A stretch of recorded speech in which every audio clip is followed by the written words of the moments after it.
Hola, buenos días.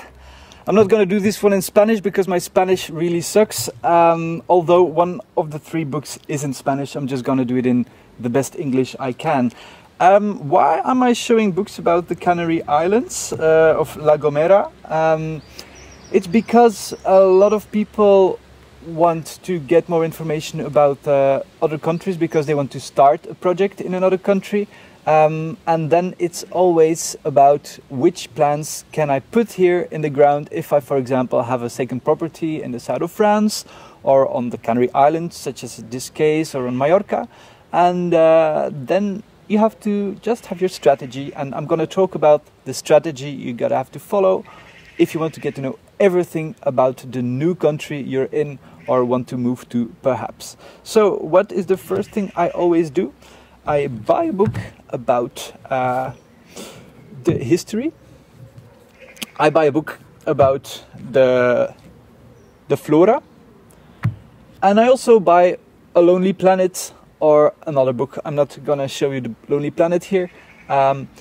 Why buy A Lonely Planet or another travel guide is just to get to know the country, the location you're going to. You really have to get in touch with the history. If you want to start a project, you want to know about the culture, about what food they eat, about their traditions, because you are privileged to be on that terrain. You are privileged to become part of their culture. So it's up to you to really come there with respect, and the most respectful way to do something like that is to study to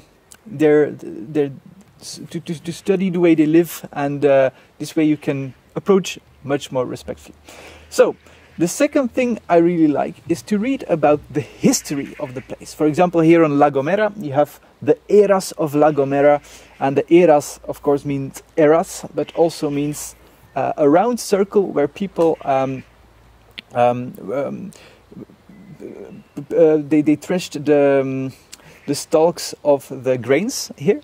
It's a traditional thing they do or they did in the past, and so the title alone gives a lot of information on the island already. And then they talk about a lot of agricultural stuff.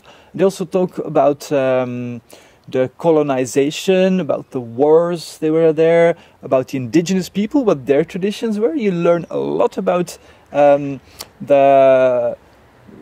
food they grew, about the different industries they had, fishing industries, bananas. They were once very big on bananas.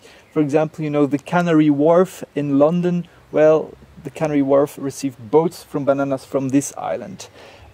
So this really gives you the historic context to which you can build further upon. Now next to it you have the Plantas de Canarias, and this is a Spanish book. Unfortunately, I really had a lot of trouble reading it, but it gives you information on the endemic flora, the endemic flowers that live there. So then you just go out with your smartphone or with this book and try and recognize plants, so you can see what kind of biotope you're in, what kind of eco-region, and once you made your determination of what kind of plants are in your terrain, you know much better how you can succeed. So this is another one. Fortunately, this one was in English, so much easier for me to read,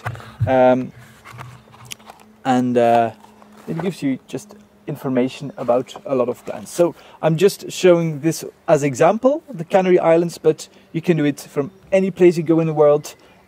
Just buy a travel guide, buy a history book about it, buy a book about the flora, and if you can, of course, buy books on or get books in your library, of course, on agricultural information if it exists. But for the Canary Islands it was very hard to find, so these were the books I had to work with.